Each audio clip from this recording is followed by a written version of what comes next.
Hello, everyone. Welcome to Chat About Brand Live. So for those who don't already know, I'm Christine Gritmon, and I do my Chat About Brand Twitter chat every single Tuesday at 12 noon Eastern Time, but I usually don't have my live stream interview until Fridays. And this week I'm doing something very special. I'm combining them. So we are going to have the Let's Chat About Brand chat as usual. The questions will be going up at the regular intervals that they normally do. I encourage you to chat along with us using the hashtag #ChatAboutBrand. But the special piece this week is that I am also going to be having our live guest, Jayde Powell, and that is a live interview you can find in my pinned tweet. So if you want to do both along with us, I encourage you to maybe have the chat open in one tab and the interview open in another tab, or you can, just do one or the other, totally up to you. So as always, we do have a giveaway, a live giveaway. Today it is Sunwink Sparkling Herbal Tonic. And of course, Sunwink is because their fabulous community manager is Ms. Jayde Powell. So she's going to be giving us some Sunwink to one lucky live participant here on Tuesday. Again, this is being rebroadcast actually on Friday. So if you're here on Friday, sorry you missed it. We will normally do a live show on Fridays. But anyway, in order to win this, if you're here with us on Tuesday, just type in #wink in the comments, and we will be drawing our winner at about 55 after the hour. All right, so without any further ado, I'm going to bring on our special guest, Jayde Powell. Woo!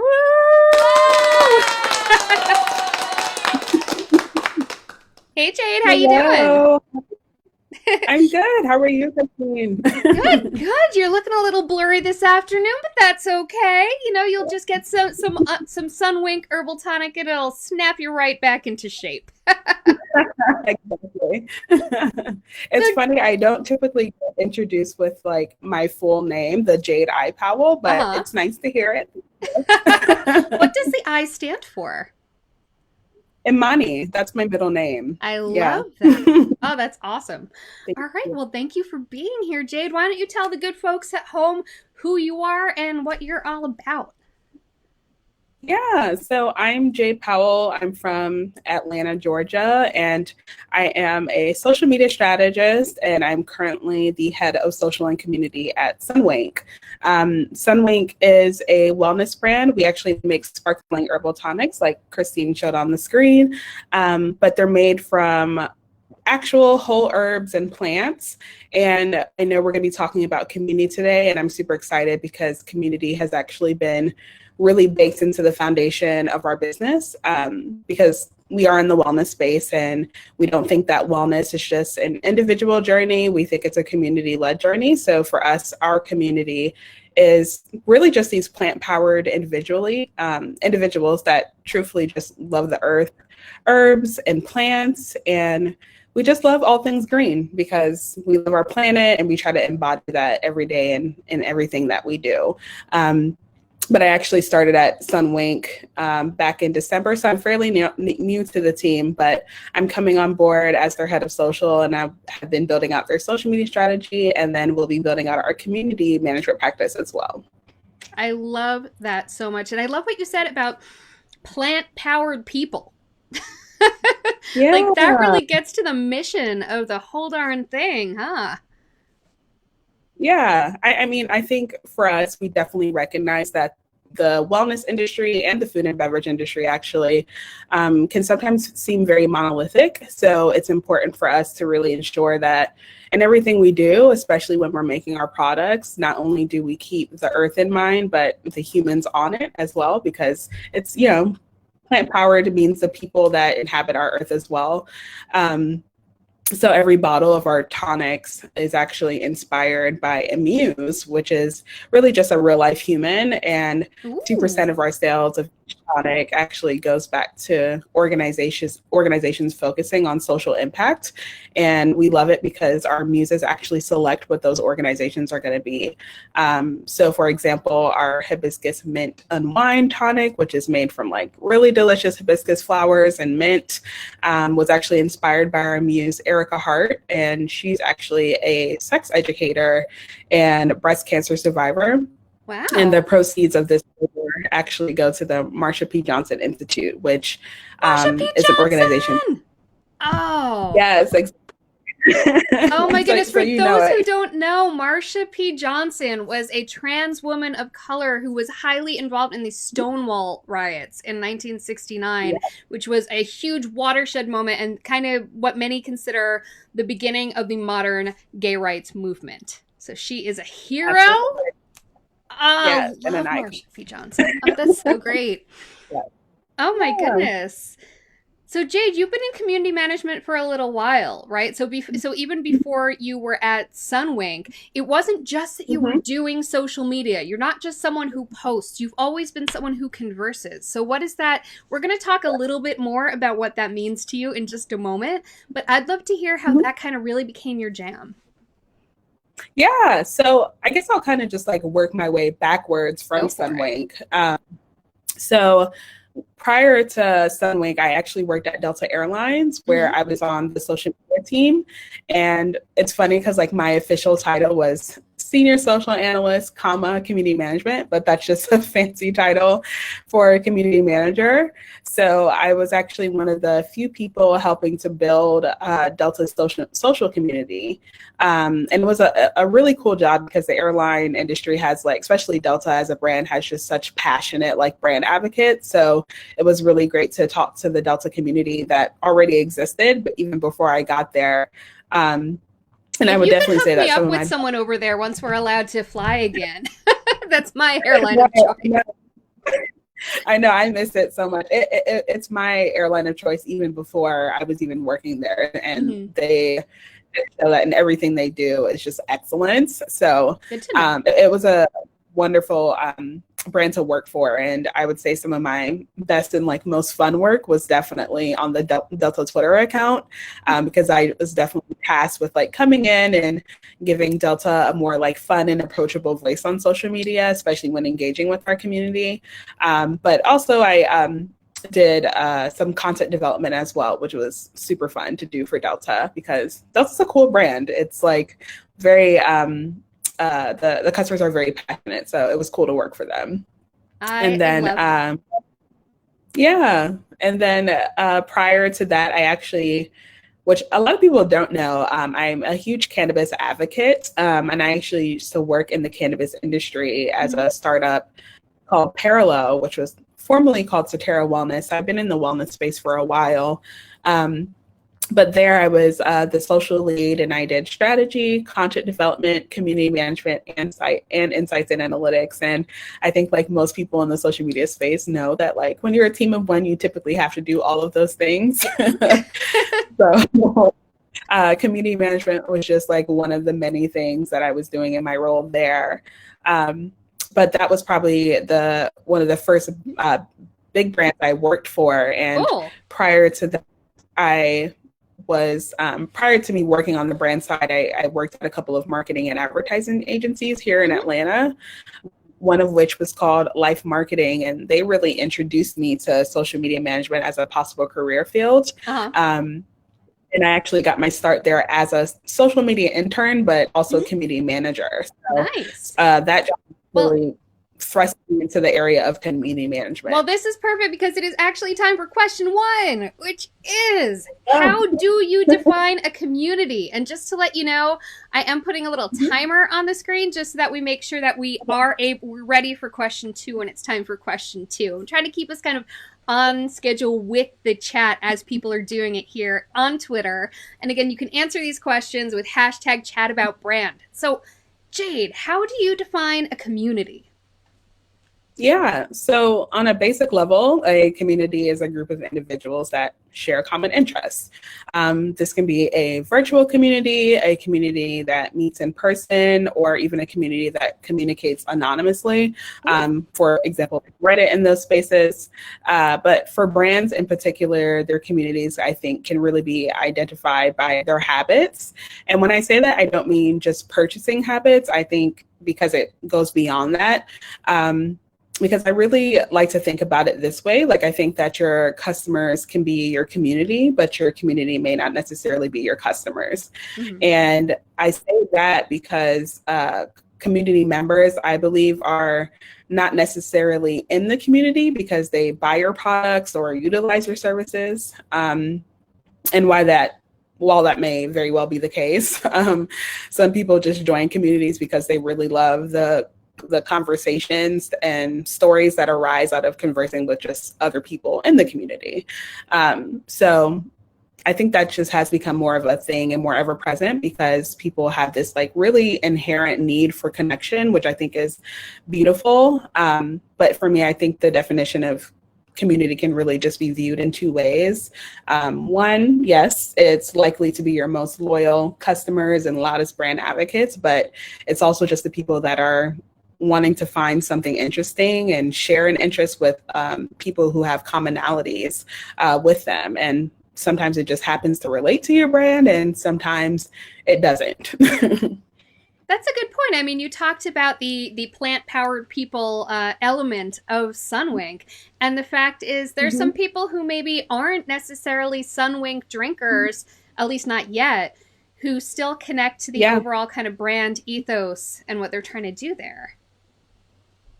Absolutely. And it's interesting because I've noticed this and throughout many of the industries I've worked in, especially when I was in the airline industry. It's funny because travel is something that like a lot of people love to do. Yeah. And I even remember during my time there, we would see many of these Facebook groups and Instagram pages that would be created for airline industry employees. And there are several of them, but there are some groups that are specific to what the people in the airline industry call non-revving. And that's actually essentially catered to airline industry employees and their friends and families. So essentially, if you were ever able to like fly standby or use a buddy pass because you have an airline industry friend, that's like what non-revving is. Mm-hmm. And it's called non-revving because you're not producing revenue for the airline because you're essentially flying for free. Yeah. But that's just additional context. So in these groups and pages, you would see thousands of people talking about non-revving and sharing tips and tricks on like the easiest ways to get to your destination or where to go when you would reach your destination. And in these groups, like Delta was mentioned probably like thousands of times, but the group wasn't necessarily about Delta. So technically we can assume that many of the members are Delta employees and customers, but people in the group are not members because they love Delta. They're members because they love non-revving and they love having conversations with people who also love to non-rev. And that's something I love to call out because, you know, sometimes I think brands think that they have to own their communities, and that's also not the case. And one of the like best examples I can think of, and I'm so sad that I didn't take a screenshot of this when I saw it, but it still makes me laugh to this day because I remember I was combing through a thread on a social post just to see what people were talking about, like doing some social listening. And there was this post about people missing like Delta Biscoff cookies because, you know, that's like a popular Delta airplane snack. Who doesn't love Biscoff? I know, I miss it. And I remember there was this guy that was like in the community, he was super active. And he was just like, oh, I don't even fly Delta. And I thought that was so odd because I was like, you're in this Delta group, but you don't fly Delta. And I remember like someone asked the question I was wondering myself, and they were like, well, why are you in this group? Which is a fair question. And he just like simply responded because I like the people in this group. And it just made me laugh because I'm like, wow, he's not here for Delta, but he's here because he likes the community conversations that are in this group. And the cookies. But I think at the end of Mhm. Exactly. And I think that's just kind of like the power of community, because you don't necessarily as a brand have to like insert yourself into every conversation or own the conversations, because your community will advocate for you and talk about your brand for you. That is I so think just people, huge. That is so yeah, huge. And that yeah. brings us actually to the next question, which is kind of some of the differences between running and managing and creating an online community versus an offline community. Because the fact is, these people were talking about common interests and travel and all of that online, but I'm sure some of them were getting together offline. And have you actually been involved in sort of community generation and management for an offline context, or has it been online? Have you merged them in any way? Yeah, so the majority of my work has been online community because I am a social media manager, Yep. but I've definitely with teams in my space to kind of connect from online to offline, especially when building out experiential marketing events, which I would say is experiential is more of like a new marketing term for event marketing. But I do love this question because, like I said, I'm a social media marketer, and I'm actually a big advocate for building social media communities online and then nurturing them offline as well. Yes, But love I that. think when it yeah, and I think when it comes to online community building, it's wonderful because it's like less of a challenge to do, and two, you just have so many options in terms of platforms and where to build the community, because online can mean a lot of things, not just social. An online community can be an Instagram page, a Twitter chat, a forum, or a website. So you have a lot of options as to where the community can be built. But I think because digital channels in particular are becoming more crucial pieces of many brands like marketing strategies, they're naturally gravitating towards building online communities rather than offline communities. And I mean, it makes sense, especially right now because we're in a pandemic. Yeah. And I'm sure there are like hundreds of thousand brands all over the world right now who planned these like huge in-person activations or experiential events because they were, trying to build community offline, but we're in the middle of a panini, as Twitter would say. Panini. So like for me, when I think about how much money goes into creating an event like that, no matter how small the event is, like you could be dropping anywhere from 10,000 to 100 grand just for a single event. Yeah. Where on social, for example, you could just pay like 5 influencers $2,000 to do a Q&A on your Instagram story. So yeah.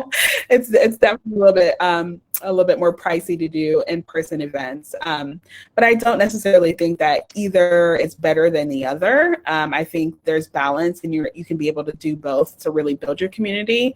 But I just think at the granular level, I would say one of the things that's missing from online community is the fact that in-person interaction, it's just like everything. So when community members are talking to each other online and to brands online, oftentimes that relationship just stays there because there's no physical human connection that's being built, because you don't always get to meet people in real life, which can be tricky because behind a computer or a phone screen, you really don't get to like fully experience the nuances of someone's personality, their voice, or their mood, because you don't get to see them in person.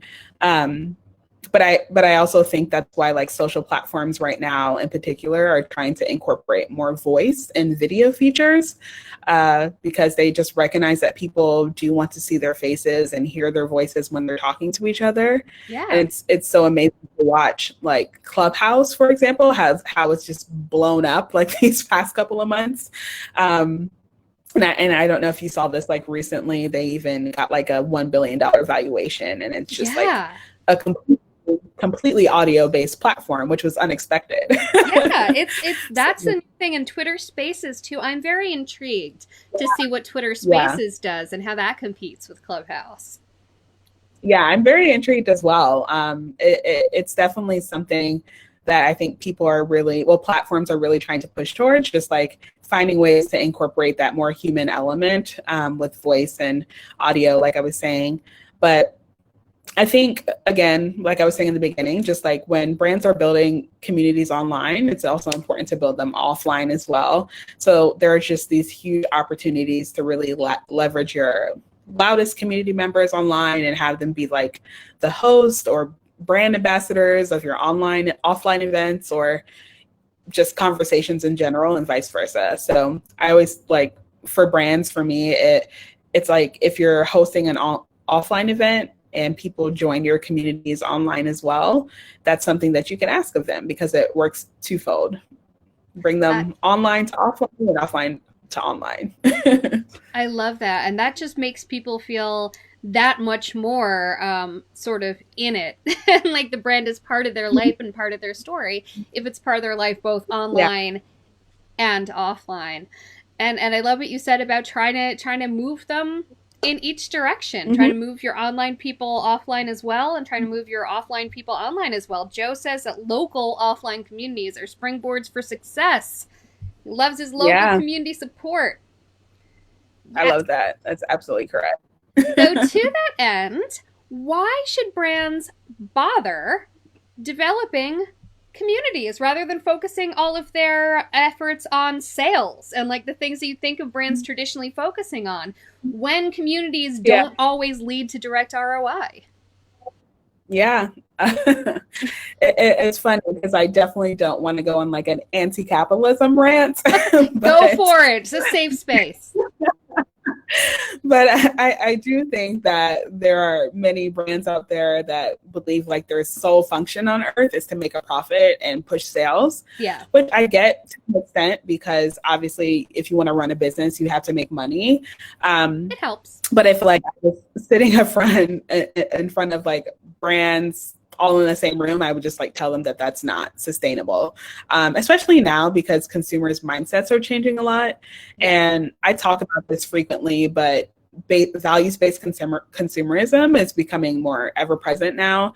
And it's something that I think brands and marketers should really be paying close attention to because you need to find that for us because like I get it, but I want to make sure.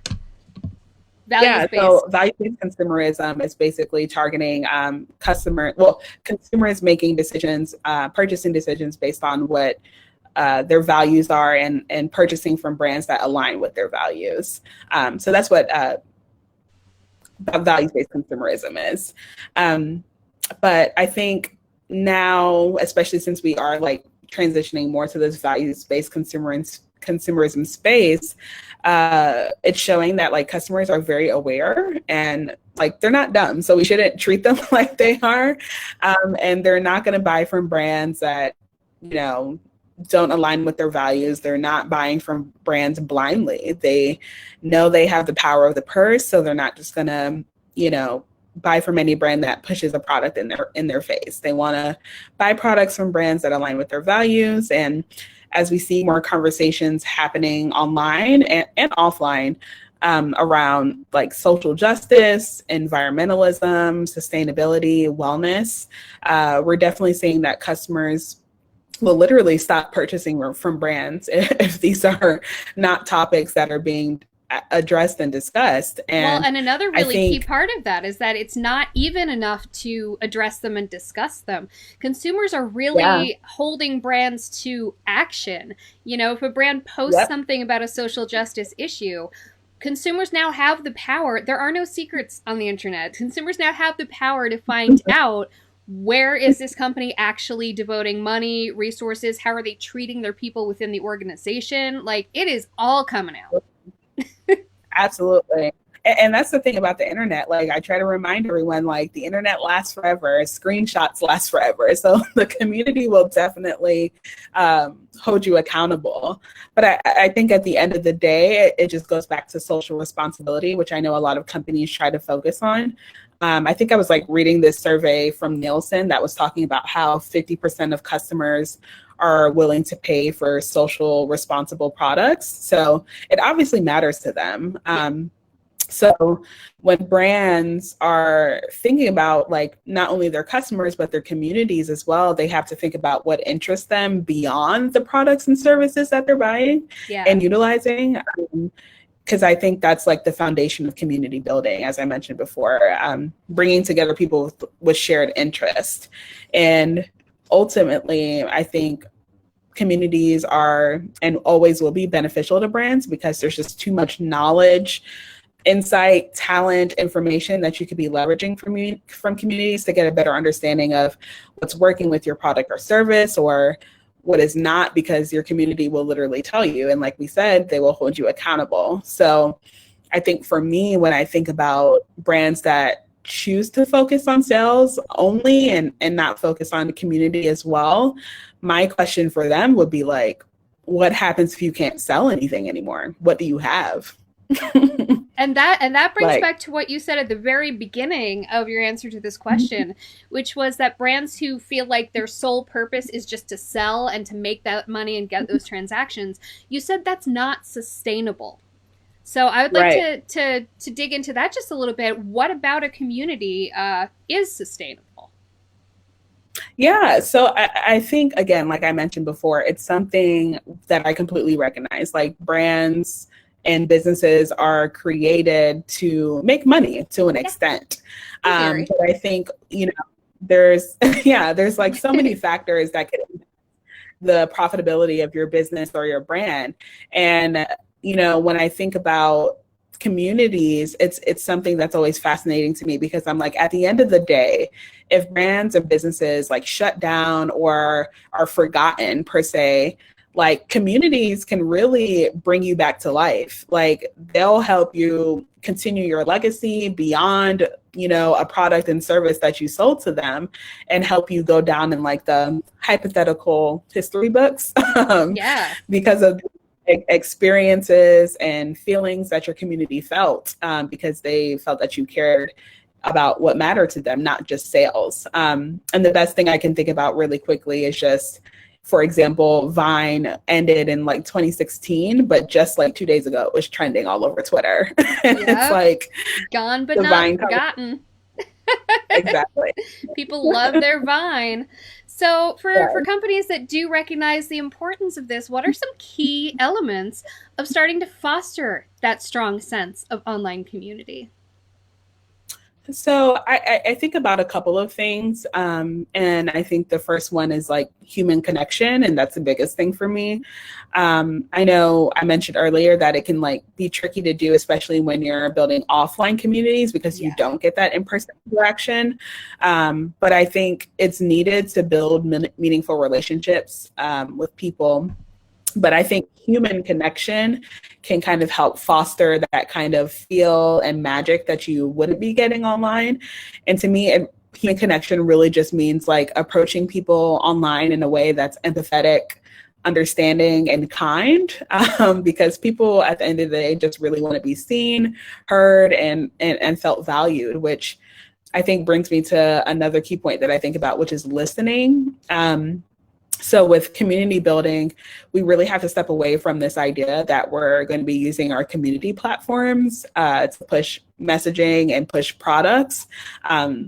Quite simply, that's whack. And that's not what people want from a community, because community is supposed to be more raw and unfiltered, and really just a safe place where people can be their best authentic selves and give community members an opportunity to like, focus on just like what matters to them. And when brands take that away and solely focus on pushing like brand messages, it takes away from that genuine nature of the community and just the authenticity of what your brand is supposed to be.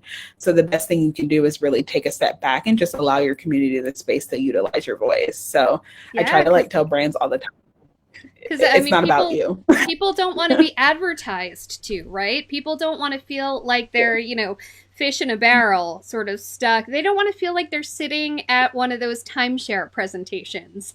Like, okay, I joined this group. Now I'm sitting here being sold to. Community isn't about broadcasting, it's about conversing.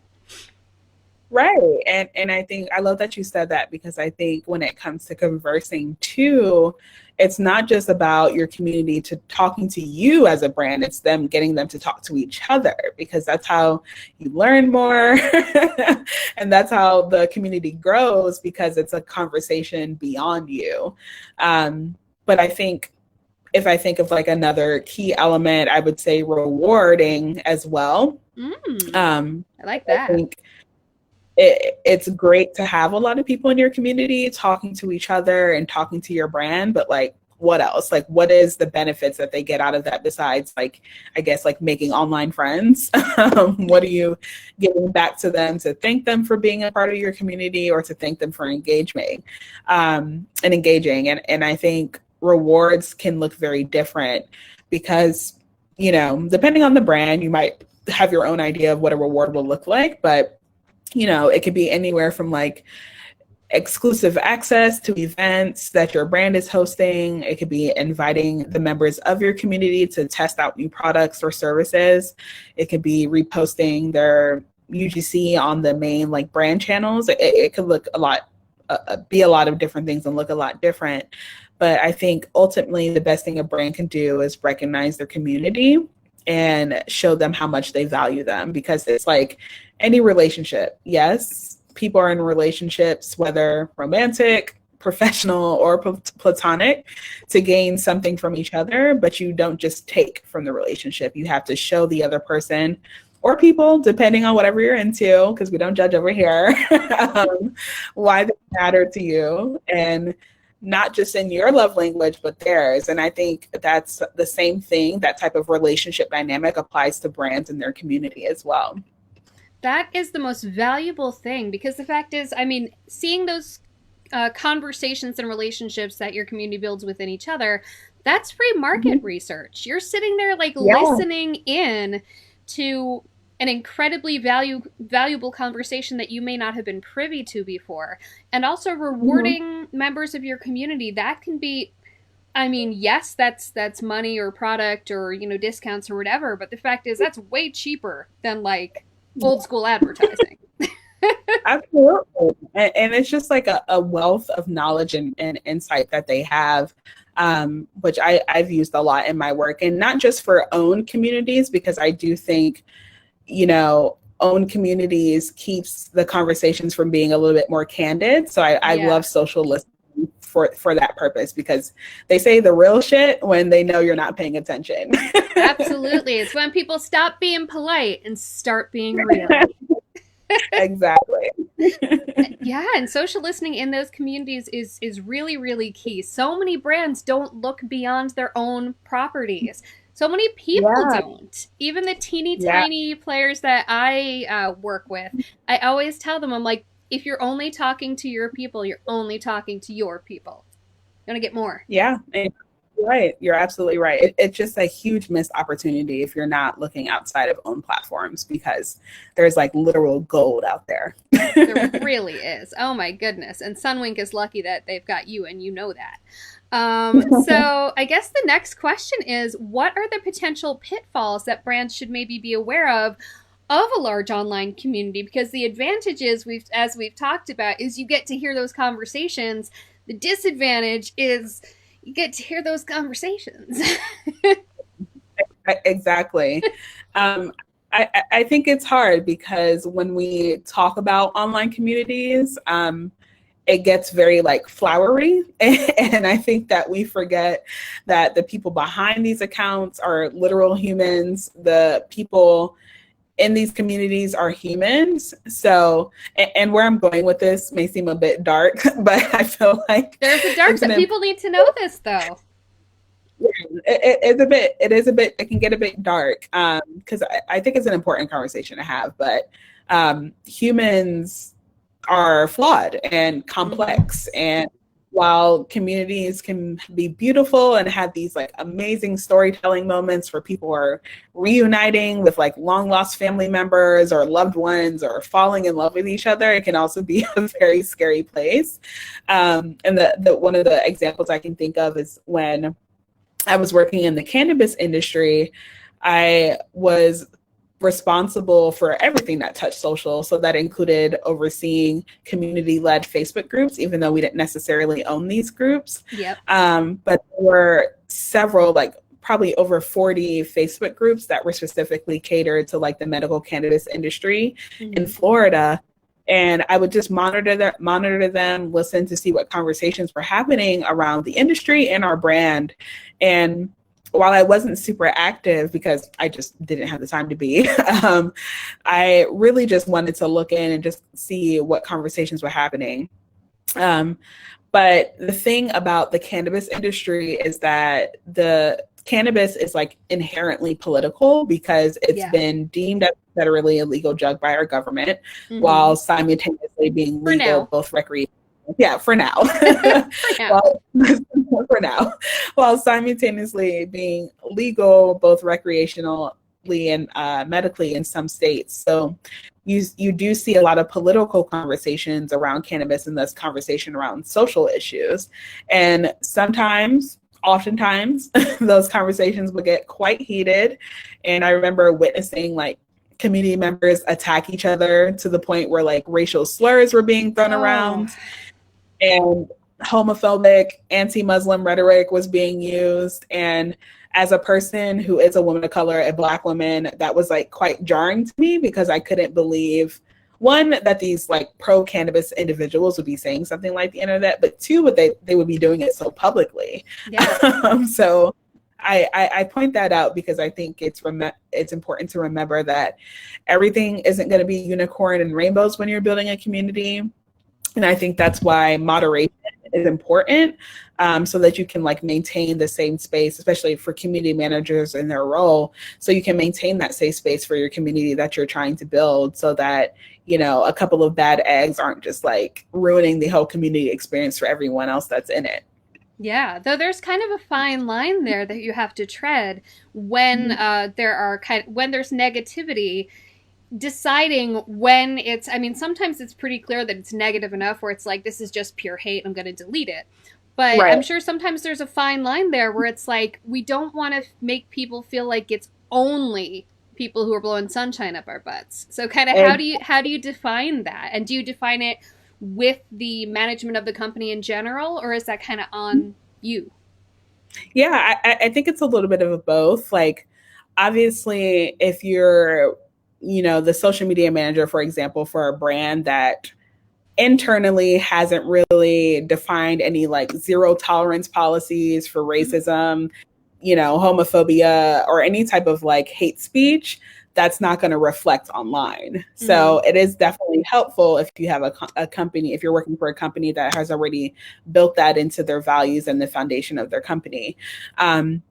But I definitely think it's the job of the social media manager to make sure that there is moderation so no one in the community is being attacked. And you also have to, you know, set guidelines for your community, whether that's a Facebook group or a page, just so that they know, like, hey, if you do participate in any like bullshitty behavior, like you will be removed from the group, you'll be blocked, you'll be reported, all of the above.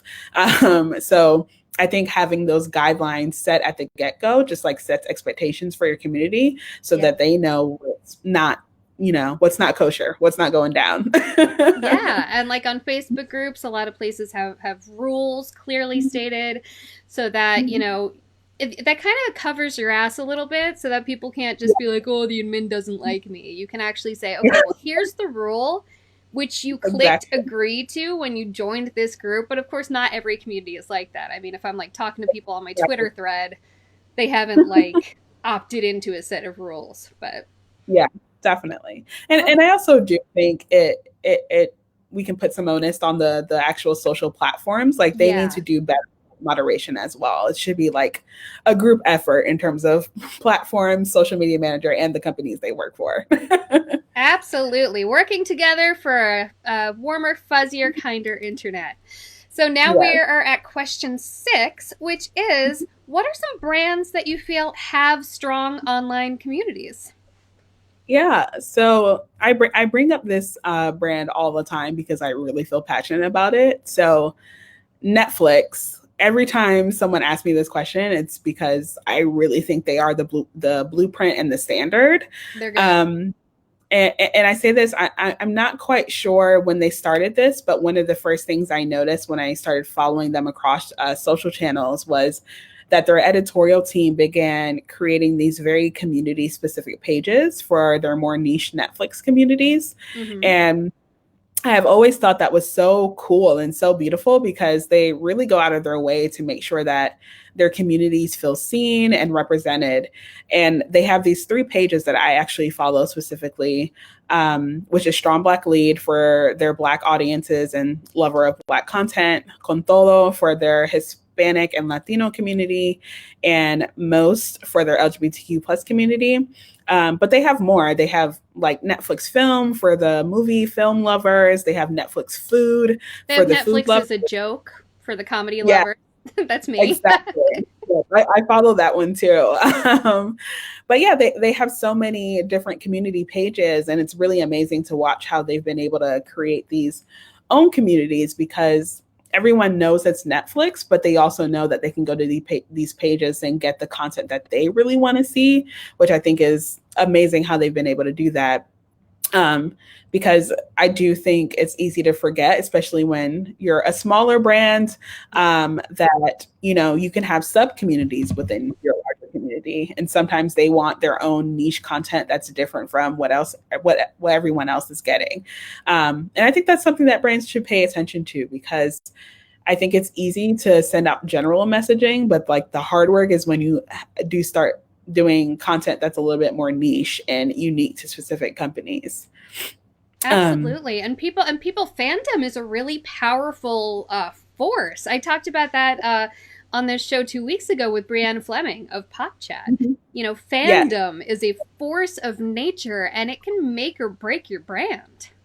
Absolutely. It really can. And again, like I would much rather as a social media manager build this content for these niche communities and you know get the resources, do the extra work to do it just so that it can feel seen because like we were saying before, like the community is really going to make your brand like you know have that longevity long term in the future. So why not just cater to them and make sure that we're doing everything in our power to make sure that they feel seen. But it is interesting because I love that Netflix does that, but those are their own channels. So when I think about other communities, I immediately think about TikTok because TikTok, I don't know if they have any own like social media pages for their specific communities, but I have been keeping an eye on them because while they're not necessarily owned by TikTok because they are quite large, I just find it so funny because when you're scrolling on TikTok, you just never know what you're going to stumble upon. and these communities, like, they're so specific and niche, and it makes me laugh because I remember I was just like, I primarily use TikTok to look at like recipes and food content, and I'm a big foodie, and I remember like I was just like scrolling very aimlessly and I was like, oh, look at all these recipes. And then all of a sudden I ended up on like BDSM TikTok and I was like, what? I was like, what is this? Different. Did it at least involve food? I hope it did, but it didn't. But it's like such a very specific community that I was not expecting to witness. But it definitely made me realize that people are finding their space on the TikTok platform and other areas as well, which I think is like huge because it's like, it doesn't matter like how niche your community is. Like, if people are able to find, again, those people with shared interests, they will stay a while, which is important. Now I'm picturing someone like scrolling all day through BDSM TikTok. Right. I mean, I would say they kept it like relatively PG. They were just showing like how to tie ropes in like in a like non-safe in a safe way. So I was like, oh, this is actually quite informative. I don't know what I'm going to use this, but sure. Yeah, it's like, let's not accidentally hurt yourselves, folks. Exactly. Oh my goodness, I love that. Well, I want to remind people that our giveaway is happening soon, so make sure to put #chat about wink in the comments if you are interested in some Sunwink, which you are, you should definitely be interested in Sunwink. Just ask Jeremy. I think Jeremy wants to be one of your muses. And we've reached the point where I want to invite people to ask your questions to Jayde. And Jayde, we actually have a few people who are going to be coming on camera. We have some people in the green room. In fact, we have too many people in the green room. So Maiko, it's going to be a minute before we can add you. But I'm going to bring in Marianne first. She's going to ask you a question. And I'm going to actually ask if you could keep these answers somewhat brief, because I want to get to as many as we can. Okay. So let's bring Marianne on first. Oh, whoops, that's not how I wanted you to show up. Let me see if I can get you to show up kind of in a little thing here. Sorry. Can I make you picture in picture? Let's find out. No, I can't. All right. I apologize. I'm just going to take the backdrop off, and it's just going to be the three of us, my friends. Okay. I'm so tech savvy, you guys. It's not even funny. Okay. You know what? I'm going to start this little piece over. Man. Goodness. You're in the screen. I would like all... Okay, well, this is very frustrating. So I'm going to take myself out. All right, so it'll just be Marianne and Jayde. All right, so Marianne, go ahead and ask your question to Jayde. And sorry about the technical difficulties. Yeah, you did brilliantly. Hi, Jayde. Can you hear me? Jayde, can you hear Marianne? Yes, I can. Hello. Right. Yeah, hello. My question is, what is your favorite tool that you use as a community manager, and why? Yeah, so I have been using Sprout Social for a while. I used it when I was working in the cannabis industry, and it is now our platform of choice at Sunwink, which I am very happy about. But I have always loved Sprout Social because it makes it easy to do publishing, analytics, and community management in one space, which for people working in social, like, it's very important to just have a seamless like interface where you can do your job in one space if possible. But I love it for responding to comments and replies, just because it pulls up all the comments on a single post or thread and puts it in one place so that you can see not only how people are responding to your post as a brand, but just how they're talking to each other, so you know when the right times are to engage with each other. I will say that, like, I know that Facebook groups are super popular for people, especially when it comes to community building. I have yet to see any platforms that let you manage Facebook groups. So, and I think that has a lot to do with Facebook's API and just the softwares that they allow other softwares to talk to Facebook. But I'm hoping that there will be some solves in the future for that, because Facebook management in the platform is not the easiest to do. But for everything else, Sprout is my favorite. Awesome. Great. Thank you. Thank you very much. Thank you. All right. So next up, we have Janet. Yay, there's Janet. Hey, Janet. Is it Machuca or Makuka? Machuca. Machuca. Hey, Janet. What would you like to ask Jayde? Hi, Jayde. How are you? Hi. My question is, Twitter and Facebook Twitter chats and Facebook are one of the communities that we know, and Twitter is one of my favorites. What kind of importance do they give to individuals who want to start off a brand building? Also, when you talk about people who are young on Twitter, people who are young on Facebook, how is it important for them? Yeah, so I think communities in general, whether you're doing them on Facebook groups or in Twitter chats or any other platform that you choose to build your community, are, like I was saying before, they're like gold mines for insights and content that you could be leveraging to develop your products, or even just get feedback on your services as a business. Because, like I was saying, I think communities speak very candidly with each other, so they'll be really great just to get that insight, so you know what's going on when it comes to conversations associated with your brand. And one of the examples I can think of is when I was managing a couple of Facebook groups when I was working in the cannabis industry. One of the things that I learned very quickly were people didn't know how to use our products. And I didn't know that because I was not on the product development team.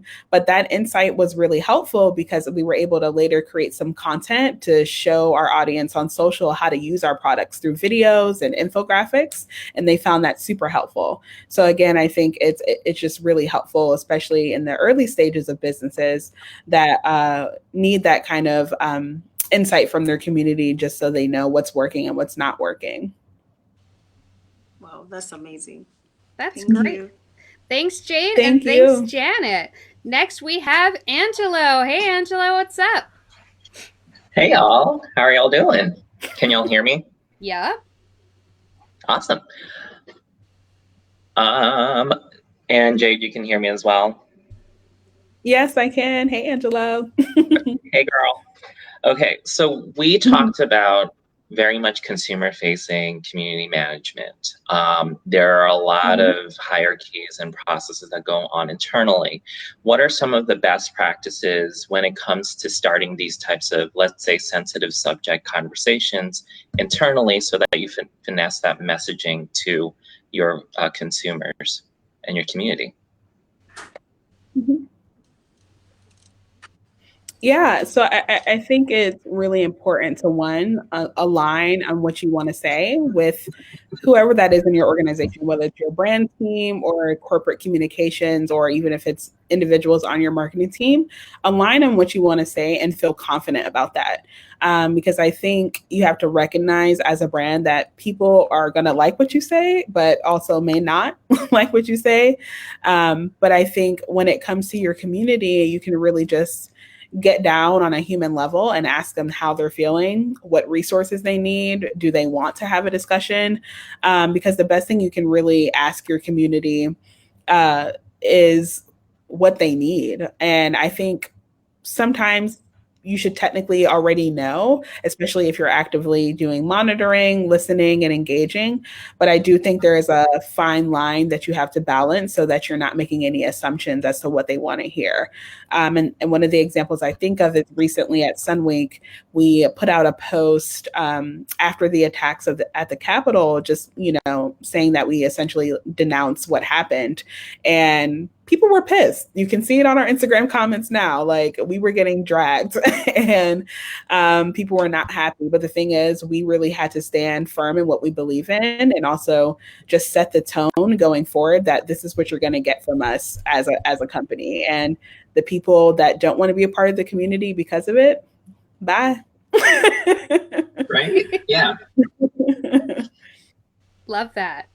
Awesome. Thank you so much, Jade, and thank you, Angela. And then we have finally Maiko Sakai. Hey, Maiko. Hey, how are you, Jade, and how are you, Christine? Great. Good. Thank you. Okay, so my question is, a lot of community managers, whether they run membership sites or, just having the community to get started with what they care, they don't seem to have a hard time having, people to sign up. But then they start asking a series of questions to answer, to understand them better. And they struggle at times and they feel this weight on their shoulders a bit to carry on and keep going. What would be your best advice for that? I don't know if you have any experience like that, but I do hear that from other people time to time. Yeah, I think I haven't had that experience, but I immediately think about the fact that, like, yes, I wholeheartedly believe it's important to ask your community questions, but it is also important to consider that they may just not want to hear from you in that moment. So it's also important not to force that, because I have found that I found a lot of great insight just from watching the conversations that they've had with each other and not waiting for them to respond to me for any questions that I posed. But it could also just be the questions that you are asking, because I think one of the great first questions you can be asking is, what do you want to hear? Because they usually will tell you that, because people love to offer their opinions. So that's something you should try to capitalize on a little bit and ask them what they are looking for. Fantastic. All right, thank you so much, Maiko, and thank you to Jayde. And I'm gonna hop back in here again.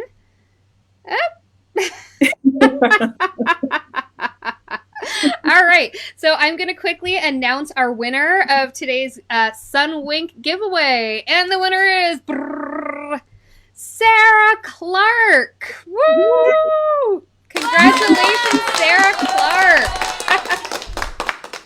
And you can just DM me your address so that we can send you that delicious Sunwink. So I'm going to run through just a few more questions that we have from people on the chat.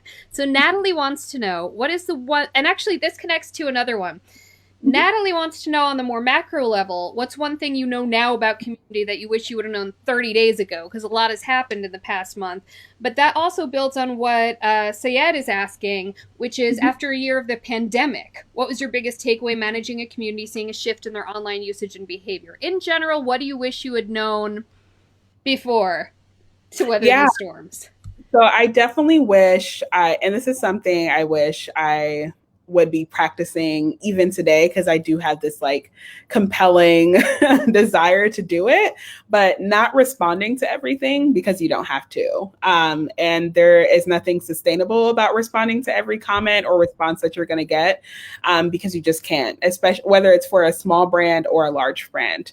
And as far as just like, you know, navigating this pandemic and getting through the pandemic after a year, I think communities are just really expecting their brands to be more vocal. And like you said, Christine, before, being more actionable about what they are doing to be a part of social conversations, and, you know, really amplifying the community members that have voices that need to be heard. So whether that's, you know, Netflix's Black community pages or TikTok's BDSM community, like if there's some content that could be amplified there, definitely take that opportunity to leverage it. I love that, making people a part of the conversation. And to that end, Nicole loves your article in Adweek's Brands, This Is Not a Marketing Moment, which was written, I believe, in direct response to the to what happened at the Capitol building on January 6th. So where is that line for community conversation? That's an excellent question, because it's a tricky one to balance, but I would say it makes it easy when your company or your employer already has those values, because what you don't want to happen is like you're talking about how this means a lot to you and you're denouncing this or whatever you're denouncing on social media, but that does not reflect what's happening in customer service, at the retail level, every other aspect of the business. But I think it's just important, if you go back to whatever that values deck was, if you say you care about community, you got to show it and stand firm on it. I love that. And I'm going to ask you one more question. This one's from Julianne. What's your top advice for people, and especially students, who would like to be social media managers? I would say just jump right into it. That doesn't necessarily mean you have to work for a big brand or anything. Jump right into it and start engaging with other social media managers in the space, because they have a lot of great insight and have been in this space for a while. And also just don't be afraid to test and try things out, because social media evolves every single day. You're never going to get everything right. Sometimes you'll get some things wrong, but you won't know unless you try. So I love that. That's perfect. Thank you so much, Jayde, for being here today. Where can people find you? Where should people find you? Yes, you can find me on Twitter and Instagram at Jayde I. Powell. And I especially love to tweet and post on Instagram. So find me at any of those places. I love that so much. Thank you, Jayde, for being here today and for all of your amazing insights. Thank you to all of you who participated in this fabulous chat. Again, normally we have Chat About Brand Tuesdays at noon, and it's just a Twitter chat. And then on Fridays, we have my live stream, Let's Talk About Brand. Today, we merged them together. I'm going to be doing a little bit more of this going forward. I know I have one coming up in March. In the meantime, next week, we are back to normal. So next Tuesday, So next Tuesday, we are going to be having a normal Chat About Brand Tuesday at noon.